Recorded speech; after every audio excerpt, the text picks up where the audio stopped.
नमस्कार, जोहार। आज रांची में सीसीएल के दरभंगा हाउस के समक्ष अपनी 3 सूत्री मांगों को लेकर आप देख सकते हैं जनता मजदूर संघ ने धरना प्रदर्शन किया है और संघ के सदस्य भारी संख्या में यहीं पर मौजूद हैं। आखिर क्या है इनकी 3 सूत्री मांगे, किन बातों को लेकर इन्होंने आज प्रदर्शन किया, इसी बारे में जानकारी लेते हैं हम संघ के सदस्यों से। आइए शुरुआत करते हैं संघ के एक प्रमुख सदस्य से। सबसे पहले अपना नाम बताइए। मैं कमलेश कुमार सिंह, सीसीएल जनता मजदूर संघ का अध्यक्ष हूँ। कमलेश जी, क्या मांग है, किस बात को लेकर धरना प्रदर्शन रहा आज का? देखिए, विगत वर्ष 1/7/2021 से ही हम लोगों का 1.5 वर्ष से ज़्यादा हो गया कोल इंडिया कामगारों का वेतन समझौता 11 लंबित है। इसको लेकर लगातार ट्रेड यूनियन दबाव बना रहा है, लेकिन प्रबंधन टाल मटोल की रवैया अपना रही है। विगत दिन 3 जनवरी को जेबीसीआई की बैठक में प्रबंधन ने न्यूनतम मिनिमम गारंटी जो बेनिफिट एमजीबी है तय किया था, उससे भी पीछे हटने की ऐसी सूचना मिल रही है और हवाला दिया जा रहा है डीपी गाइडलाइन का, जो कि सरासर कोयला कर्मियों के साथ अन्याय है। इसी मांग को लेकर हम लोग फुल वेजमेंट बैठक बनाने का मांग कर रहे हैं कि अलविलंब वेज वोट लागू हो। तो ये आप लोगों का 1.5 साल से ये मामला एक तरीके से चल रहा है, एमजीबी का उल्लंघन होता हुआ दिख रहा है। क्या लगता है आप लोगों के इस धरना प्रदर्शन का असर कितना हो सकता है? कई धरना प्रदर्शन ऐसे भी रहे हैं जो निष्फल साबित हुए हैं। देखिए, हम लोगों ने ये धरना कड़ी है, दूसरी कड़ी है। इसके पहले 15 नवंबर 2022 को भी पूरे सीसीएल और बीसीसीएल में अपने महामंत्री जनता मजदूर संघ श्रीमान सिद्धार्थ गौतम के नेतृत्व में हम लोगों ने सारी कोल एरिया और एरिया हेडक्वार्टर पर प्रदर्शन किया था इन्हीं बिंदुओं को लेकर। उस समय के बाद जिस दिन हम लोगों का 15 नवंबर को प्रदर्शन था, उसी दिन प्रबंधन ने पत्र जारी किया था वेतन समझौता का, जेबीसीआई बैठक का। उसके बाद जो वेतन समझौता के लिए एक एमजीबी की आपसी सहमति बनी थी, फिर बाबला ऐसा लगा कि आगे बढ़ेगा, लटका। हम लोगों ने 27 फरवरी को कोल इंडिया को दिया था पिछले माह कि अगर आप अविलंब वेज वोट फाइनल नहीं करते हैं तो हम लोग कभी भी आंदोलनात्मक रुख अख्तियार करेंगे। उसी के आलोक में आज हम लोग इस पूरी कंपनी में जनता मजदूर संघ 2 सब्सिडरी भारतीय कुकिंग कोल फील्ड के मुख्यालय धनबाद में और जनता मजदूर संघ के नेतृत्व में दूसरी जो रैली है, दूसरी company central coal field limited के मुख्यालय रांची में प्रदर्शन कर रहे हैं। 27 फरवरी से आज 27 मार्च हो गया, 1 महीना का समय बीत चुका है। ऐसा लगा है कि प्रबंधन की ओर से कुछ भी ध्यान दिया गया हो या चर्चा के लिए भी बात तैयारी की गई हो? प्रबंधन के द्वारा देखिए, ऐसा कहा जा रहा है कि हम लोगों के स्तर से आगे बढ़ा दिए गए, मंत्रालय में मामला अटका है, जबकि निश्चित तौर पर इसी बीच में कहीं ना कहीं हमारे संगठन के अंदर भी कुछ ऐसे साथी हैं जो मजदूरों का कथित तौर पर मसीहा बनने का दम भरते हैं, हालांकि वो मजदूरों का विश्वास खो चुके हैं। वैसे में जनता मजदूर संघ का जो नेतृत्व है और हिंद मजदूर सभा का नेतृत्व है, जो हमारे महामंत्री सिद्धार्थ गौतम जी हैं, उनका मानना है कि हम चूंकि कोयला की सबसे बड़ी यूनियन है, अगर कोई यूनियन साथ नहीं दिया तो हम लोग बढ़ेंगे। और प्रबंधन ने आज एपेक्स जेसीसी की कलकत्ता में बैठक बुलाई है, तो मानते हैं कि पत्र का असर है, लेकिन वो केवल कहीं ना कहीं कुछ लोगों के साथ मिलकर साठगन करके जो हमारा तय है सुविधा, उसमें भी कटौती का चक्र है, ऐसा है। इसीलिए हम लोग दबाव बनाने के लिए कि उनको बैठे हुए लोग जो कलकत्ता में इस बात का समझे कि कोयला मजदूर जागरूक है। तो कमलेश जी ने बहुत सारी बातें क्लियर तरीके से बताई कि हो सकता है कहीं साठगांठ की भी साजिशें चल रही हों। कुछ नेता ऐसे भी हैं जो मसीहा बनने का प्रयास करते हैं, लेकिन साथियों का विश्वास खो चुके हैं। और एक साथी से बात करते हैं। आपका क्या नाम हुआ? सुखदेव प्रसाद, जनता मजदूर संघ से। सुखदेव जी, जो अभी परिस्थितियां चल रही हैं, आज दूसरी कड़ी है आप लोगों की तरफ से, एक तरीके से चेतावनी कहा जाएगा, अगली क्या योजना है? देखिए, जनता मजदूर संघ काफी संजीदा है इस मामले में। हम लोग शुरू से ही वेज वोट की जब से बात आई है तब से हम काफी सतर्क हैं और मजदूरों को साथ में लेकर हम लोग आंदोलन करते हैं। हमारा ही आंदोलन का परिणाम है कि जेबीसीआई अभी तक इतना जो भी यहाँ तक 19% जो एमजीबी मिला है, यह जनता मजदूर संघ की वजह से ही मिला है। और आज हम लोग ये सांकेतिक किए हैं। इसके बावजूद भी यदि कोल इंडिया प्रबंधन अपने कार्यों में सकारात्मक पहल नहीं करती है तो फिर हम लोग कोल इंडिया का जो ऑफिस कोलकाता में है, हम लोग वहां भी प्रदर्शन करेंगे। और उसके बावजूद भी प्रबंधन अगर सोई रहेगी तो पूरे कोल इंडिया में जनता मजदूर संघ और हमारे एचएमएस के जितने भी अनुषंगी हमारे इकाई के लोग हैं, सारे संगठन को लोग लेकर के हम लोग पूरे कोल इंडिया में हड़ताल की घोषणा करेंगे। कोरोना ऐसा काल में जब बेटा अपना बाप को शरीर छूने से डरता था, वैसे विकराल समय में कोल इंडिया के मजदूरों ने पूरे देश को अंधेरा होने से बचाया। और इन मजदूरों को आज वेतन देने की बारी आई है तो कोल इंडिया प्रबंधन भेदभाव कर रही है, ये हम कतई बर्दाश्त नहीं करेंगे। कई कोल यूनियन का मजदूर यूनियन है, कोल मजदूर का यूनियन है, क्या आपकी मांगे और उनकी मांगे मिलती जुलती है कि कहीं भटकाव की ओर है? नहीं, मांगे तो मिलती जुलती हैं सबका, लेकिन सबको अपना अपना डपली, अपना अपना राग है।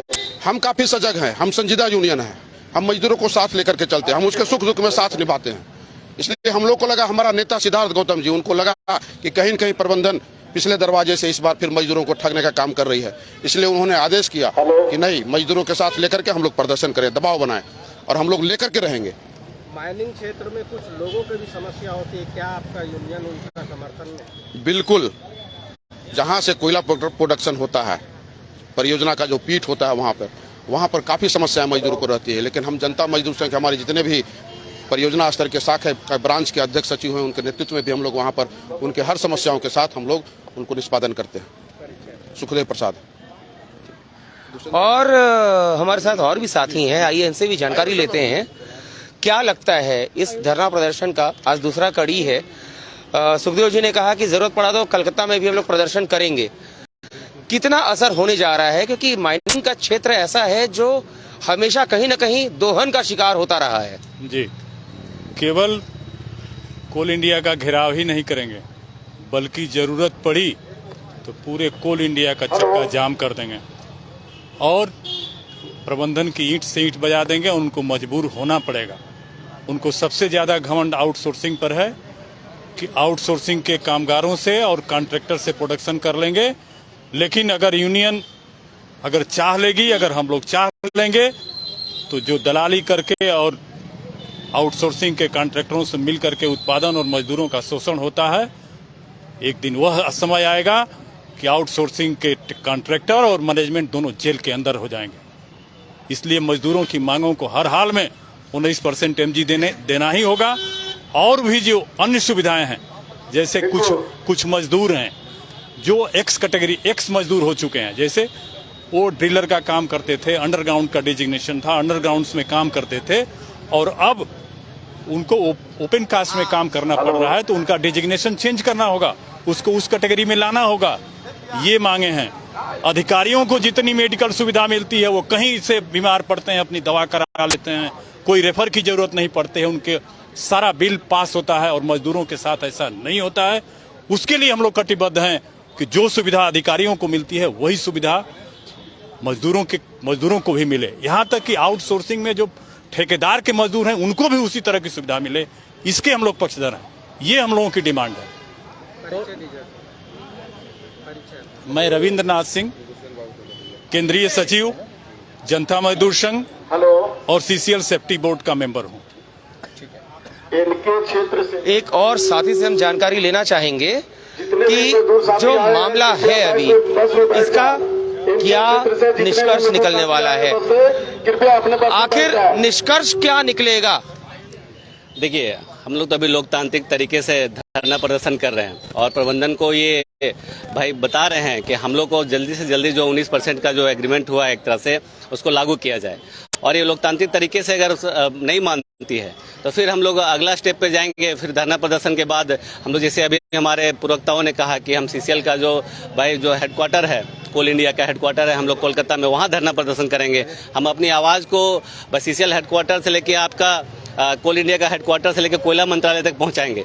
उसके बाद भी अगर ये संवैधानिक तरीके से अगर नहीं मानती है, फिर हम लोग मजबूरन होकर हम लोग अपने अपने क्षेत्र में CCL एरिया हो चाहे BCCL एरिया हो, सब जगह जनता मजदूर संघ फिर अल्टीमेटम देगी और हम लोग स्ट्राइक करने का काम करेंगे। और हमारे साथ अभी जितना भी लोग यहाँ जनता मजदूर संघ में जो हमारा साथी है और बाकी भी जितने मजदूर यूनियन है, सबका एक ही डिमांड है। लेकिन सबके यूनियन से अभी आगे बढ़ के उन्होंने अपना धरना प्रदर्शन चालू नहीं किया। हम लोग सबसे पहले में है, जो अभी CCL और BCCL सब जगह धरना प्रदर्शन कर रहे हैं और सबसे आगे बढ़ के हम लोग कोशिश कर रहे हैं कि बाकी यूनियन के लोगों से भी हम आग्रह करेंगे कि हम लोग का साथ दें, बाकी सारे वर्कर जो भी कोल इंडिया के हैं, क्योंकि ये लड़ाई हम लोग सबके लिए लड़ रहे हैं, हर एक कोयला मजदूर के लिए लड़ रहे हैं, सिर्फ ये GMS के लिए लड़ाई नहीं है।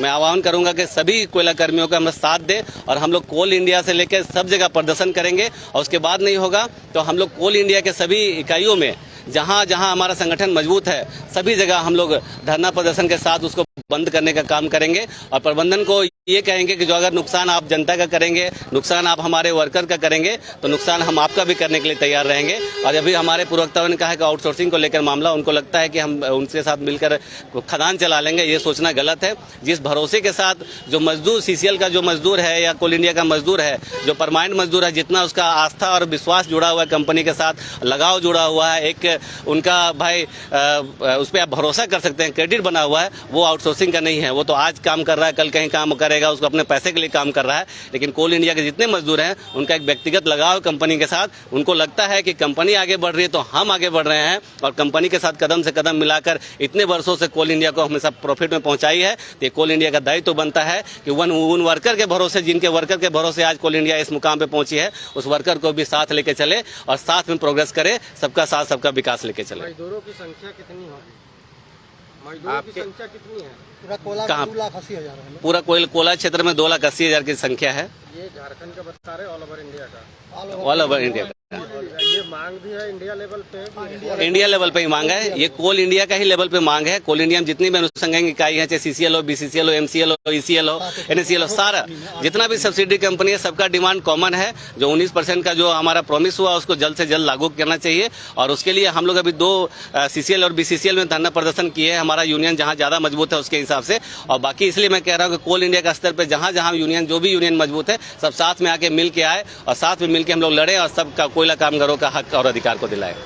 अगर स्ट्राइक की बात आती है तो क्या देश में ब्लैकआउट की समस्या भी उत्पन्न हो सकती है? देखिए, जब कोयला पे डिपेंडेंट है अधिकतर बिजली घर, और अगर वो स्ट्राइक का समस्या आएगा, स्ट्राइक हम लोग करेंगे तो जाहिर सी बात है समस्या आएगा। ये सरकार को सोचना है कि भाई आप कोयला मजदूर को जो समस्या हो रहा है, उस समस्या का निदान करने के लिए आप देश को समस्या में डालना चाहेंगे, ये तो कोयला मंत्रालय और भाई कोल इंडिया के सरकारी अधिकारी बताएंगे। तो ऐसी स्थिति में कितने संगठनों से आपको उम्मीद है कि आपका साथ देंगे स्ट्राइक के मामले में? देखिए, संगठन को मैं राजनीतिक तौर पे नहीं कहूंगा कि कितने संगठन साथ देंगे, लेकिन मैं इतना जरूर कहूंगा कि भाई जितने भी मजदूर हैं, हमारा जो डिमांड है मजदूरों के लिए है, मजदूर हमारा साथ देंगे। कोई किसी संगठन से जुड़ा हो या ना जुड़ा हो, लेकिन एक नैतिक तौर पे और उनके अपने जरूरत के हिसाब से, क्योंकि लड़ाई उनके लिए लड़ी जा रही है। तो जहां लड़ाई उनके लिए लड़ी जा रही है, कोई जेएमएस के लिए, जनता मजदूर संघ के लिए लड़ाई नहीं लड़ी जा रही, लड़ाई लड़ी जा रही है कोयला मजदूरों के लिए। तो हर एक कोयला मजदूर जिसको लगेगा कि मेरे हक और अधिकार के लिए लड़ रहा है, वो मेरे लिए उस लड़ाई में साथ में खड़ा रहेगा, चाहे वो किसी यूनियन से हो। परिचय दे दीजिए। मेरा नाम हुआ दुष्यंत कुमार पटेल, क्षेत्रीय सचिव हजारीबाग एरिया सीसीएल एरिया। तो देखा आपने, सुना आपने, समझा आपने कि किस तरीके से कोल इंडिया के मजदूर अपनी मांगों को लेकर धरना प्रदर्शन में लगे हैं। और आज दूसरी कड़ी थी, इनकी मांगों पर विचार नहीं हुआ, सकारात्मक पहल नहीं हुआ तो स्ट्राइक भी हो सकता है। जी हाँ, स्ट्राइक भी हो सकता है। और स्ट्राइक हुआ तो निश्चित तौर पर कोयले पर आधारित जितने भी संयंत्र हैं, बिजली संयंत्र सबसे प्रमुख माना जा सकता है, उन पर निश्चित तौर पर प्रभाव पड़ेगा और देश में ब्लैकआउट की समस्या भी हो सकती है। इसलिए इनकी मांगों पर विचार करना, सकारात्मक पहल करना अत्यंत आवश्यक है। रांची में मौजूद सीसीएल मुख्यालय दरभंगा हाउस के पास से डॉक्टर विवेक पाठक की रिपोर्ट।